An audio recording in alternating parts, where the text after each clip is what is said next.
Oi, pessoal. Hoje eu estou aqui com a doutora Vanessa Castro, uma parceiraça que eu tenho aqui da Versa.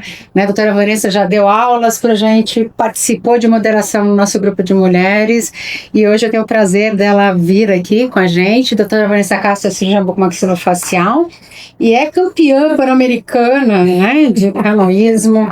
Tô certo? Falei certo? É isso mesmo? Não, tô errado, não é isso. O que é então? Conta aí. Canoa havaiana. Canoa havaiana. Você vê que quando a pessoa não é deste esporte, não sabe o que fala. Então vamos lá. Então, assim, eu acho que a Vanessa é uma pessoa que não só inspira outras mulheres, como ela inspira homens, e ela inspira toda uma geração a querer ser atleta que nem ela. Entendeu? Enquanto ela já de manhã foi lá, remou, né? E veio lá da Bahia pra cá, entendeu? Já tá aí toda, né? Toda linda aqui pra falar com a gente, né? Eu não subi 3 níveis de escada aqui no prédio hoje. Então vamos lá, tá aqui para falar com a gente. Mas hoje é um dia para a gente falar um pouquinho desse mês das mulheres. Então eu fiz questão de chamar 3 colegas que participaram ao longo desses 2, 3 anos com a gente no grupo. Então vamos lá, Van. Vamos já começar com pergunta de mulher, né? Quais foram os desafios que você encontrou durante sua vida, né? Vanessa tem mais de 30 anos, né? Falou, né? 30 anos de formada aí na área. Me conta aí o que foi de desafio. Obrigada, Paty. Então, inicialmente, eu gostaria de agradecer, né, esse convite. A gente veio conversando e subindo aqui. Realmente, o que nos traz aqui é muito o seu convite, a sua presença, né? A sua importância aí dentro do que você está fazendo na nossa especialidade. Então, queria, na verdade, iniciar aqui te agradecendo, né? Sempre lembrar da gente, lembrar dos nossos nomes e nos fazer esse movimento, que eu acho que a gente, na verdade, sai um pouco da nossa rotina para um propósito maior. Eu acho que esse é o grande segredo aí do Grupo das Mulheres. É o seu propósito que contagia os nossos movimentos. Eu sozinha não conseguiria fazer nada. Com certeza, né? Mas por isso nós estamos aqui. Mas você é quem realmente contagia com esse propósito seu, e a gente tá junto aí, né, nessa conquista, né, que eu acho que é isso que você falou. Esse ano eu faço 32 anos de formada, né, eu me formei em 94, acho que a Fernanda estava nascendo. E são muitos anos aí na caminhada, né, da cirurgia bucomaxilo, uma escolha, né, então quando a gente fala o maior desafio, eu acho que o grande desafio, o que nós todas temos, é dessa escolha, da escolha de ser cirurgiã, de se posicionar na sociedade, de se posicionar dentro de uma estrutura hospitalar, de se posicionar próximo de muitos homens, né? Então essa é a grande escolha, esse é o grande desafio, é o que a gente faz todo dia, né? E são os desafios do dia a dia que nos movem, né? Então, assim, eu que gosto já do esporte, né? Então eu gosto de um desafio, eu gosto de uma coisa que é difícil, eu gosto daquele caso que ninguém conseguiu resolver, porque isso move a gente, né? E eu diria para você, Patrícia, que nós mulheres que escolhemos ser cirurgiãs bucomaxilo, nós já somos muito fortes, né? Essa escolha já é muito forte. Já é difícil, né? Essa escolha já é uma escolha de muito posicionamento, porque você tem que se posicionar para você realizar, para você viver isso. Então, isso é importante. Em cima disso que você está falando, eu não conversei sobre isso hoje, mas só para falar, a gente, né, o grupo de mulheres cirurgiãs no mundo, não bucomaxilo só, nós somos menos de 5% no mundo, em qualquer área, né? Uma CEO top é menos 5%. Então, em qualquer área, não é só na nossa área de cirurgiã, somos menos de 5%. Então, eu acredito que todas as mulheres nesse pioneirismo, né? Para mim, a Vanessa é uma pioneira aqui, brasileira, né? Que deu a cara a tapa aí, muitos anos, né? De enfrentamento mesmo, e dificuldades, às vezes, pessoais aí, que não é fácil, né? Qualquer pessoa que tem, eu acho que a parte mesmo psicológica ou estrutura para aguentar, às vezes, e é isso que você falou, né? Ter posicionamento, ter postura. E eu acho que isso você sempre trouxe pra gente. Então, assim, agora vem minha pergunta: alguém alguma vez te subestimou? Subestimou a sua competência? Sim, eu acho que a gente, na verdade, quando escolhe ser cirurgiã, a gente passa por vários testes, né? Testes assim, onde realmente as pessoas duvidam da sua capacidade profissional, né? Que você tem força para realizar aquele movimento, aquela manobra cirúrgica, Sim. Né? Dentro do ambiente hospitalar, né? A profissão de cirurgia, né? Os cirurgiões de uma forma geral, médicos, dentistas, são geralmente homens, né? Para escolha, porque a cirurgia ela envolve tempo, dedicação. Então a gente é testado o tempo todo, né? Então eu lembro quando eu fui para Chicago, que eu fiz 1 ano de residência em Chicago, eu fui a primeira mulher em 30 anos de residência. Então eu lembro do Isso lá, né, gente? Isso lá nos Estados Unidos. Então o Dr. Calau chegou para mim, me chamou logo que eu cheguei e falou assim: Vanessa, você é a primeira mulher em 30 anos dessa residência. Existem 7 preceptores aqui. E você vai ser muito questionada. Vão perguntar se você é enfermeira, vão perguntar se você é auxiliar, vão perguntar várias coisas. Tem alguns que vão fazer uma sabatina antes de você entrar em cirurgia. Eu falei, não, tudo bem, deixa comigo. E aí eu estudava pra caramba, né? E aí eu já sabia. E então, assim, logo que eu saí do Brasil, né? Eu fui muito testada nos Estados Unidos, naquele primeiro momento, e eu me posicionei... Você era jovem, né? Eu era jovem, né? Eu tinha meus 25 anos ali, e já tinha feito 4 anos de residência em Bauru, que eu me formei em Bauru, e fui para os Estados Unidos. E lá eu levei uns 4, 5 meses, mas depois de 4, 5 meses eu estava dando aula para os residentes. Então eu consegui me posicionar, mesmo sendo mulher, estrangeira, brasileira. Todos os outros do serviço eram homens, não tinha nenhuma mulher. Mas em 4, 5 meses eu estava ensinando traçado de previsibilidade, ensinando a fazer cirurgia ortognática, as coisas que eu já fazia e que eles tinham as deficiências dele. Então, assim, eu acho que a gente, na verdade, sempre mostra... A gente precisa provar, a mulher precisa provar sempre que ela sabe mais. Sim. E que ela tem a competência para fazer. Então eu busquei um caminho, né, onde eu fiz ortodontia, Sim. junto com a cirurgia, e isso me ajudou muito. Então, assim, isso faz com que você domine muito bem aquilo ali que você se propõe a fazer. Então, você é testado sempre. E logo que eu cheguei na Bahia, né, Patrícia, todo mundo sabe, do meu caminho não foi fácil, porque eu não sou Vanessa baiana, é de Brasília, né? Sou de Brasília, mas quando eu voltei dos Estados Unidos, eu decidi trabalhar em Salvador, a convite de alguns amigos ortodontistas, que queriam que eu fosse para lá para operar os pacientes dele. E a Bahia, né, a gente tem, né, uma área grande ali do Nordeste, então você tem um universo extremamente machista, né, e você tem, além do machismo enraizado, você tem um coronelismo, né, regional. Então eu fui realmente... Tem que lembrar que é cultural, né? Brasil, América Latina inteira, que eu escuto de histórias até hoje, isso é cultural. Eu acredito que a região Nordeste, isso é muito forte, mas no Brasil todo, tá? Sim. Eu acho que lá só é um pouco mais explícito. Né? Pode ser. Lá é um pouco mais à mostra. Talvez o discurso é mais real. É mais real, é mais autêntico. E assim, eu na verdade, quando cheguei lá, eu realmente recebi uma carga muito grande de oposição, porque eu não era baiana, porque eu era mulher, porque eu cheguei com um currículo, né, bem composto, e cheguei operando, né? Eu cheguei trabalhando dentro do hospital. Os ortodontistas que me levaram já tinham uma leva de pacientes para poder operar, então eu já cheguei operando. E isso incomodou muita gente, né? E aí a gente, né, porque tem uma coisa que as mulheres têm, nós temos muito, né, que é a sabedoria de lidar com essas situações que, não querendo ser feminista, mas os homens não têm. Eles não têm essa sabedoria de lidar com situações diferentes e conseguir imaginar, ou conversar e sair, né? Uhum. Então eu, na verdade, nunca entrei no combate, nunca entrei na briga. Eu simplesmente abaixei minha cabeça e falei, eu vou trabalhar. Então até muitas pessoas se dedicam à parte acadêmica. Eu já tinha feito mestrado, depois eu fiz doutorado, mas eu fui para minha... Como as portas se fecharam, As portas se fecharam. Mas você não desistiu, E aí eu entrei dentro da minha clínica privada. E ali dentro eu construí minha carreira, entendeu? Então, assim, eu fui dentro, me jogaram para minha clínica privada e aí eu falei, não, eu vou por esse caminho aqui.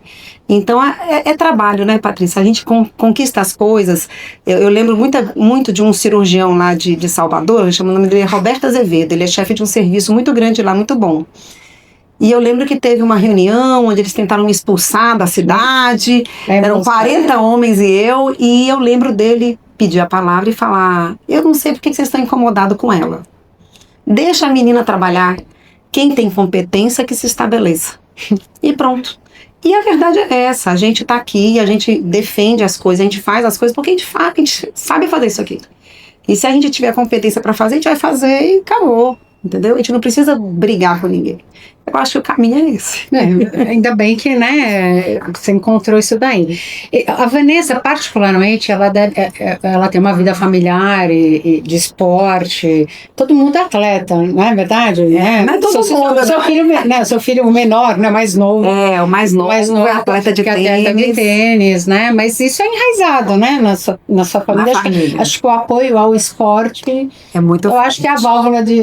Se eu te perguntasse o que você faz para ter o equilíbrio entre família, esporte, trabalho, eu acho que eu já sei a resposta, é ter esporte, né? Mas sabe o que eu tenho mais curiosidade de saber de você? Porque você me falou uma vez que você começou a praticar, né, o havaiano, né, tô falando sério isso aí, você começou a praticar isso, mas mais velha, não foi? Sim. Então, o que te levou foi o desafio mesmo, ou foi porque você, eu quero ficar melhor, assim, na minha idade agora? Não, na verdade eu sempre gostei muito de esporte, né, todo mundo lá em casa, mas eu não sou...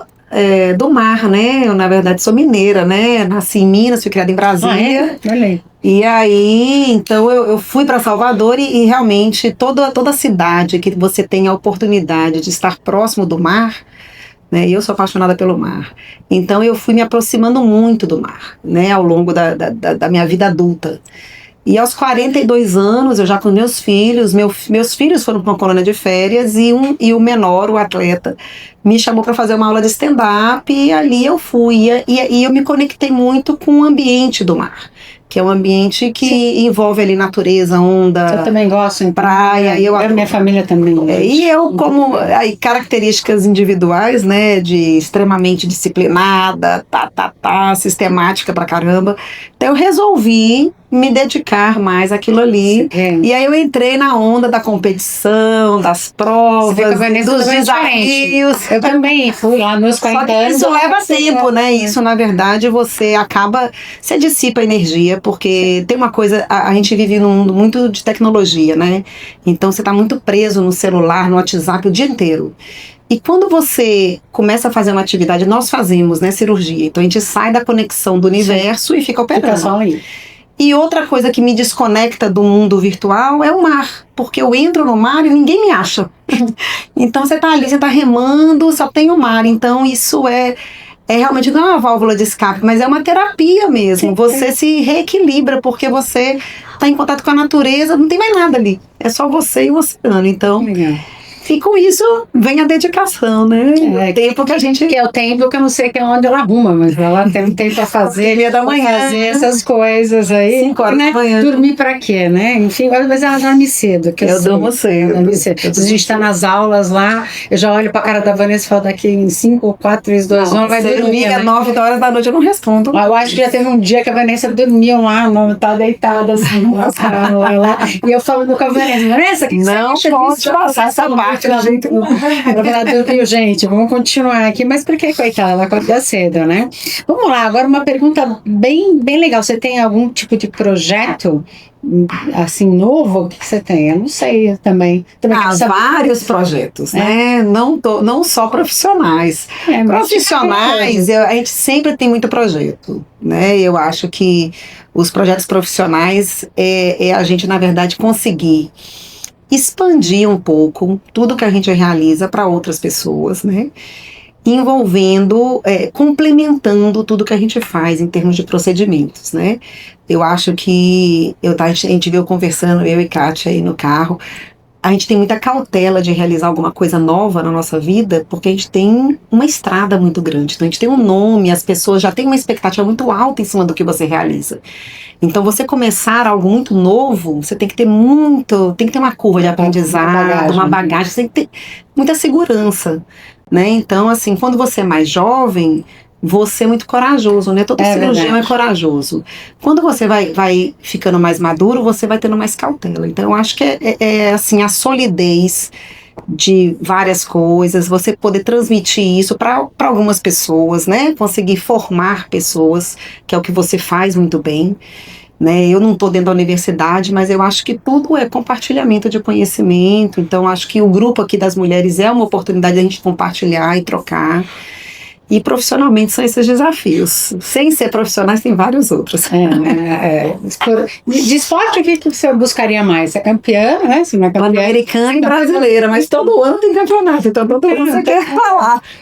Existe, assim, uma visão para ir para o Mundial? Eu não sei. Eu fui para o Mundial ano passado, a gente foi em quarto no Mundial. Excelente, né? Foi quarto no Mundial. Parabéns. Agora, uma história, eu queria uma história que, eu não sei, eu tô fazendo essa pergunta, se você já transformou a vida de alguém, ou se alguém já transformou a sua vida, né? Quando a gente ouviu a história da Fê. Então, qual é a história que você acha que é legal de contar? Uma transformação de vida? Assim, eu acho que a nossa profissão, a gente tem muito isso, né, Paty? Eu acho que a gente transforma muitas vidas. Melhor a qualidade de vida, assim, mas... Assim, mas eu tenho algumas histórias bem interessantes, né? Eu tenho uma história de um paciente que eu operei há muitos anos atrás. A deformidade dele era uma deformidade mais de 20 milímetros de discrepância sagital, um paciente sindrômico, um paciente com muito complexo associado com a deformidade da face. E ele tinha 3 anos que não saía de casa. Então ele não saía de casa, não saía do quarto. E a mãe, na verdade, colocou como prioridade, eram pessoas carentes, né? Eu operei esse paciente muito precoce, assim, eu tinha muito pouco tempo em Salvador. Então eu não tinha muito contato com o hospital público e ele não tinha como operar em hospital privado. Mas aí eu coloquei na cabeça que eu precisava operar aquele rapaz e aí assim eu fiz. E eu acho que essa foi uma transformação muito importante, porque ele saiu de dentro do quarto dele, né? Ele saiu de dentro do quarto, saiu de dentro da casa e ele se transformou.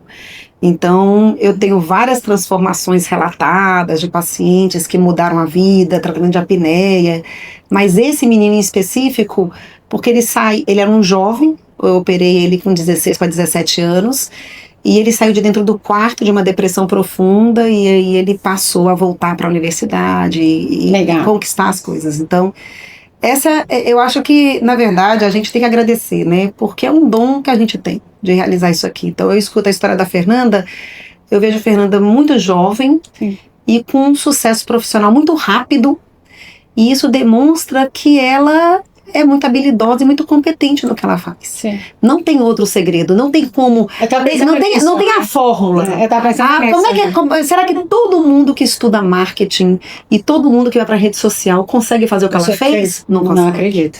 Então, assim, ela deve ter porque eu não convivo com você, viu, Fê? Mas eu tenho certeza que você tem muita habilidade e muita competência. Porque muito rapidamente você conquistou muitas coisas, entendeu? E isso realmente é um dom que a gente tem. Pessoas não é fácil. Acho que é a coisa mais difícil. E nós, né? Nós fazemos isso. Então é um dom que a gente tem de lidar, de cuidar das pessoas. Não é só cirurgia, não é só técnica. Por isso que nós, mulheres, a gente tem um manejo com o ser humano que, assim, alguns homens podem chegar perto. Mas estão longe de fazer o que a gente faz, porque a gente não só opera, a gente cuida. Isso aí. A gente cuida da pessoa, a gente cuida, na verdade, de tudo que está envolvido ali. A expectativa, você pensa na expectativa que a paciente está ali na frente, o que ela espera, como que ela quer ficar. Aí a gente quer fazer mais coisa a mais. Aí você quer pegar, além de corrigir o problema, você quer pegar um caso que ninguém resolveu. Exatamente. Você quer fazer o paciente... Tem gente falando, foge desse caso. A gente estava conversando, eu e Kátia, eu falei assim, Kátia, toda semana eu recebo paciente para reoperar. toda semana. Eu tenho uma paciente que eu devo esperar esse mês aqui que vem, que é uma paciente que acho que todo mundo, se eu mostrar para vocês, vou fugir do caso dela, e eu abracei faz uns 2 anos que eu tô para operá-la, e a gente acaba tendo essa coisa pessoal. Então, agora, eu fico imaginando, será que ela falaria? Ela me escreve para falar que ela tá muito ansiosa para fazer a cirurgia, e que ela tá muito ansiosa, que eu tô ansiosa, eu tô aqui no meu trabalho, mas eu tô ansiosa, e eu respondo. E aí ela me agradece, ela fala assim, puxa, é muito importante, obrigada. Você não sabe como é importante cada resposta que você me responde. Eu falo, e por que eu não responderia, né? Mas fala, porque a maioria não responde. E ela fala, eu fico na expectativa junto com ela e tento, a gente tenta tranquilizar, né? Mas eu acho que é bem... Porque não é receita de bolo, né? O que a gente faz não é... A gente ensina, compartilha, mas cada um é cada um. Então não tem jeito. Patrícia não é Gabriel não é Patrícia. Não. Então cada um tem o seu dom, a sua sabedoria em lidar com aquele ser humano, entendeu? E além da parte técnica, a gente tem esse lado aí que só nós temos, né? Eu acho também. O que você acha de evolução? O que você acha o que a gente tem de tecnologia e evolução que você enxerga hoje, que diferencia muito a gente de 30 anos atrás? Demais. Tudo. Eu acho que a tecnologia, ela facilitou demais a nossa vida. E quando você tem a base, né, dos 30 anos, você consegue usar isso de forma muito assertiva, né? Eu acho que hoje, muitas vezes o cirurgião jovem, né, e aí a pergunta do jovem aí, ele às vezes é muito, a Fernanda até comentou isso, muito afoito, né? Ele é muito afoito, ele quer tudo muito rápido, é uma juventude que não tem paciência, né? Sim. E eles querem fazer em 3 anos o que nós fizemos em 30, né? Então, não quer construir carreira, ele quer ter um momento. Ter um momento, assim, e na verdade, o que acontece? Eles se perdem na tecnologia. Porque a tecnologia, ela é um instrumento. Na verdade, é uma forma de você fazer uma ferramenta. Mas você tem que ter a base, você tem que ter a formação, você tem que ter o olhar para poder você fazer um planejamento, a experiência, mas eu acho que ajuda demais. Nossa, minhas noites e meus dias, sobrou tempo até para eu remar e fazer esporte. Então, menina, olha só. Porque antes eu ficava só no laboratório, cortando gesso, fazendo cirurgia de modelo. Aí eu transferi minha cirurgia de modelo para um software e hoje eu posso remar. É verdade. E agora, gente, assim, pra gente finalizar, com a doutora Vanessa, o que você falaria, assim, você acha que vale a pena você dar uma dica, mandar uma mensagem para os jovens, né? Para pelo menos para essas 3 gerações. Para nós, para a nossa geração, a geração do meio, né? E para a geração mais nova. Você acha que cabe uma mensagem para... Ou você falaria, agora eu vou te botar numa fogueira, você mandaria uma mensagem, não para os homens, mas uma mensagem para as nossas pioneiras, são poucas, né? Acho que tiveram, mas enfim. Tivemos, né? Tivemos, né? Marília. A gente tem 3, assim, na minha cabeça que vem agora, assim, que é a doutora Évila, a doutora Marília e a doutora Iduína, que na verdade, na minha época, era a única que eu conhecia. Eu não conhecia as outras, porque não tinha internet, eu nem sabia da vida delas, entendeu? Mas vamos lá, vamos para as novas gerações. E o que você acha que a gente está precisando saber? Você acha que a gente precisa saber de alguma coisa?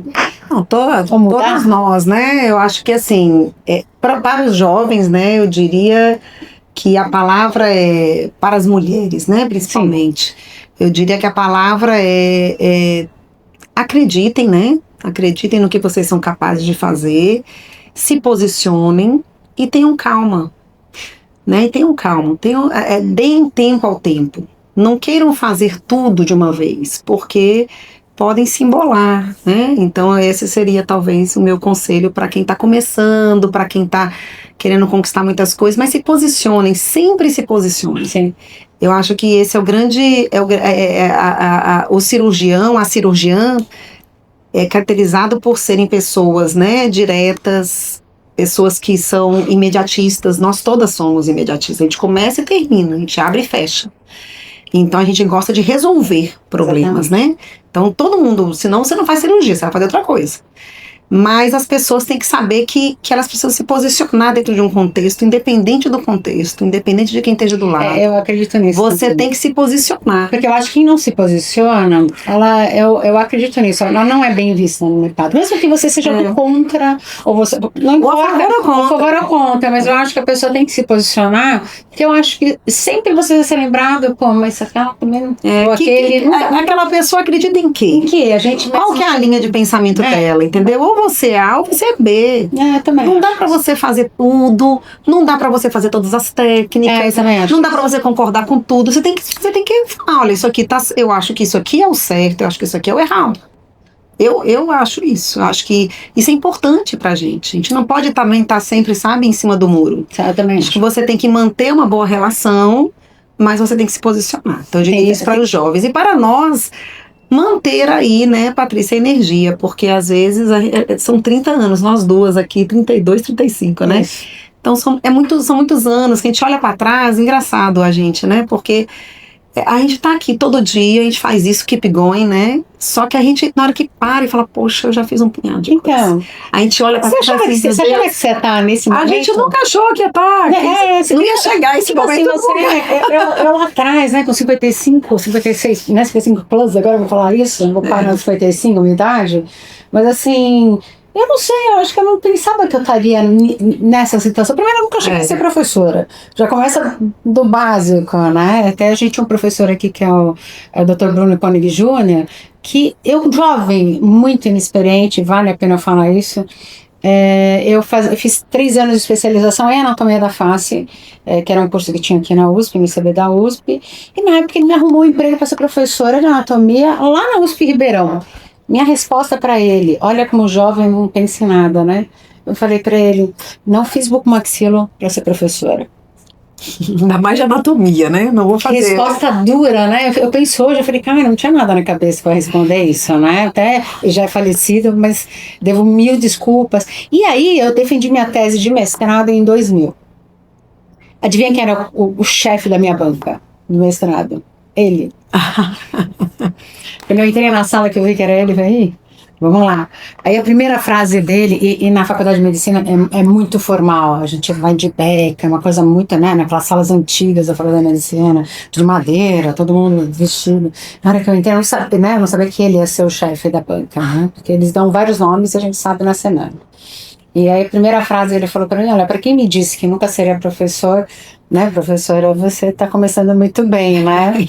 E obviamente pedi desculpa, mas é isso que você falou, assim, às vezes a gente é afoito, a gente não sabe, não responde, e eu construí a minha carreira, um dos pilares da minha carreira foi eu ser professora. Foi a formação acadêmica. A formação acadêmica, que na verdade, entre nós duas aqui, que está assistindo, no fim foi uma das coisas que me motivou também a fazer esse grupo de mulheres. Sim. Porque eu escutava todas as alunas, às vezes, falando isso pra mim. Falando, nossa, que legal, quero fazer bucomaxilo, tô vendo você. Isso sempre gerava um tipo de impulsionamento, né? Então, pra gente fechar, já que você falou isso da gente não desistir, porque às vezes dá vontade de desistir, né? Assim, um pouco, tem né? Tem hora que a gente fala assim, poxa, já fizemos tanta coisa, né? Dá vontade de se aposentar, né? Ficar na praia pra sempre. Eu tenho essa vontade. Não, eu não tenho essa vontade de me aposentar, não. Mas é porque às vezes você vê tantas coisas. Não, eu digo assim, às vezes vê tanta gente do contra, ou gente falando do contra, às vezes eu falo, será que, né? Mas aí eu esqueço isso, a motivação volta, né? Enfim, né? E essa questão, né, Patrícia? A gente tem esse pensamento, né, de estar sempre se desafiando. Então a gente estuda sempre. Sim. A gente não se cansa. A gente está sempre assim, chega um caso diferente, você vai, leva para o grupo de estudo, você dá aula todo dia. A nossa formação de lidar com o que a gente faz, isso é muito sério, né? Então, assim, hoje eu vejo que às vezes as pessoas levam o tratamento de saúde de forma muito banalizada, entendeu? Muito comercial. E eu acho que a gente tem que voltar ali, ó. Por que a gente faz isso, né? Voltar um pouquinho e falar, vamos fazer isso com seriedade, com responsabilidade, né? Eu acho que esse é uma mensagem aí que eu diria para todo mundo que já percorreu um caminho, não perder seus valores, não perder o prumo, sabe? Do que te fez fazer isso, entendeu? Não se desvirtuar. Né? Eu diria isso. O que você acha do grupo de mulheres? Na verdade, até quando me perguntam do grupo de mulheres, na verdade, para mim é uma resposta aos discursos que eu ouvia. Eu estava cansada dos discursos que não eram reais. Sabe? A pessoa que fala, eu apoio mulheres. E para mim aquilo tudo não era real. Era só para emplacar. Eu acho que eu conheço muita gente... Até para quietar, né? Então, tem gente que eu acho que fala para emplacar, mas na verdade por trás não é isso que a pessoa acha. E eu comecei a ficar cansada desses discursos que para mim não eram reais, e isso me motiva no grupo de mulheres, que na minha cabeça a gente precisa formar líderes, para daqui a uns 20 anos estar lá. Se eu pudesse ter uma escola de liderança, eu ia chamar você, algumas colegas, para a gente tentar fazer isso, porque nem a gente tem escola para dar aula disso. Assim, a gente não aprendeu para fazer isso. Então, assim, o que você acha? Você acha que o grupo de mulheres, assim, você acha que é importante? Eu acho que o grupo de mulheres foi, assim, uma super sacada sua, onde você olhou um nicho, né, de profissionais dentro do universo da cirurgia bucomaxilo, e você olhou para essas pessoas, né? Eu acho que muito em função de você ser professora, né? E eu acho que, na verdade, é uma super oportunidade, né? O grupo para trazer pessoas para o cenário nacional, né? Porque isso é muito importante dentro da nossa área, porque a gente, comentando outro dia, né, sobre os congressos, né, todos os movimentos, todos os meetings, quantas mulheres falavam, quantas mulheres hoje estão, e assim, sempre terá a dúvida, sempre terá o questionamento. Por que aquela mulher está ali dando aquela palestra? Né? Eu já escutei outro dia assim, porque agora tem um grupo de mulheres da Patrícia e tem tantos % das palestras que tem que ser de mulher, que isso é um absurdo. Imagina. Mas é isso, na verdade deveria ter um percentual mesclado já rotineiramente. Deve ser normal, né? É um universo machista. E a gente que, na verdade, já tem uma estrada, a gente tem que realmente... Sabe, colocar essa bandeira e falar, e tem que estar todo mundo mesmo dentro dos eventos, e tem que estar todo mundo lá em cima falando, e falando bem, e falando bonito, e enchendo sala, porque esse grupo é uma oportunidade. Quantas? São 780, 90? 790 mulheres cirurgiãs bucomaxilo no grupo. É incrível isso. Eu nem sabia que existia essa quantidade de especialistas. Nós somos hoje, eu vi esse número agora essa semana, nós somos hoje 2.460 mulheres. Então, assim, a gente precisa estar no cenário, a gente precisa estar aparecendo. Por isso que meu conselho é: se posicionem, vão dar uma cara a tapa. E a mulher do Brasil é muito forte, não vê isso, porque eu junto a América Latina inteira, gente, eu tenho 120 na América Latina inteira, mulheres. América Latina inteira. E são poucas mesmo, quando você conversa, não tem muito. Você falou com a Gabi lá da Argentina, eu falei, quantas mulheres tem aqui, Gabi? Ela falou, pouquíssimas. Eu converso com as colombianas, com o pessoal da Americana. Então, realmente, nós temos uma força que a gente não sabe. Eu acho que nós somos o maior grupo de mulheres talvez do mundo. Eu acredito nisso. E assim, às vezes é isso, né? Às vezes a pessoa, ela começa por um caminho sempre apoiada, né? Num outro grupo. Eu, por exemplo, eu não tinha ninguém. Nem eu. Eu, na verdade, entrei em Salvador, Mas mesmo estando em São Paulo... Na minha equipe, os homens é que vieram e vieram depois de mim, entendeu? E eu falei, eu vou fazer isso aqui. Quem quiser, venha aprender, porque... É isso, eu acho que a gente, a hora é essa, eu digo sempre que as mulheres vão dominar o mundo, porque nós temos todas as qualidades, eu acho que o grupo ele vem para poder fortalecer. Eu só acho que a gente tem que estar mais ativa no grupo, fazer um congresso de mulheres, vamos fazer palestras presenciais, tem que ser presencial, porque a pessoa vai, vem, encontra. Hoje a gente veio conversando no carro, a gente conversou um monte de coisa legal, porque a gente se fortalece uma com a força da outra. Eu estou falando que a gente vai fazer, mas agora é oficial, porque eu tive, como a gente faz pela Versa, então a gente vai fazer um HIP, né, como eles falam. Então nós vamos fazer um HIP feminino no fim do ano, provavelmente em novembro, comecinho de dezembro, para dar tempo de trabalhar.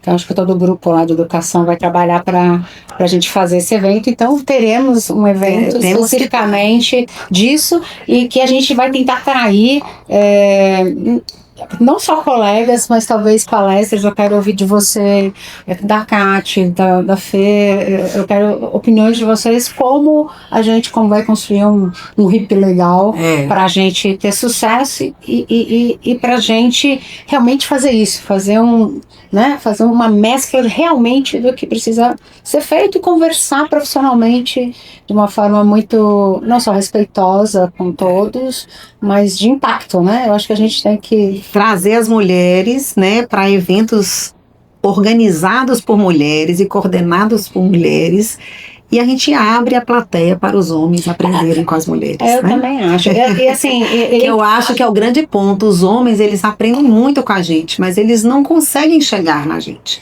Então a gente tem que, na verdade, eles têm que entender, eles entendem isso. Sim. Você sabe que não é fácil isso. Lá que a gente fez lá tem que fazer algo que seja bom para que eles venham, porque eles precisam ver. Então, na Face por Elas que a gente fez, que era meu fellow, que era o Breno, e agora ele é assistente da gente, e ele falou para mim diversas vezes, eu ia até deixar ele hoje aqui para ele fazer a pergunta Breno, que deixa de pergunta específica. Ele falou para mim que, nossa, o que ele aprendeu só assistindo você demonstrando a cirurgia, que ele falou que ele levou, assim, ele fala para todo mundo, ele fala, doutora Vanessa Castro, eu vi ela fazendo recuo de maxila, meu Deus, ele fala isso em qualquer cirurgia, qualquer lugar que a gente tá, então assim, e aí cabe, e a gente foi criticada por fazer aquele evento só com protagonista mulher, que eu acho que foi o primeiro do mundo. Mas também. É normal, mas assim, venham as críticas. Nós duas conversamos sobre isso depois, né, que você saiu de lá, e pessoas que nem estavam no nosso evento, né, em vez de falar, poxa, que coisa legal que fizeram um evento desses, foi o contrário, né? Pô, que não sei o quê. E eu conversei com você, falei, cara, a gente pegar pilha, mas se a gente for pensar, por que não elogiar a gente? Né? Mas isso, porque é difícil, assim, por isso que a gente tem que provar, né? Provar. Isso. Mas, obrigada mais uma vez, Vanessa. Obrigada a você. Obrigada pra mim. Vanessa, ficamos mais amigas e mais próximas depois do grupo. Depois de 30 anos.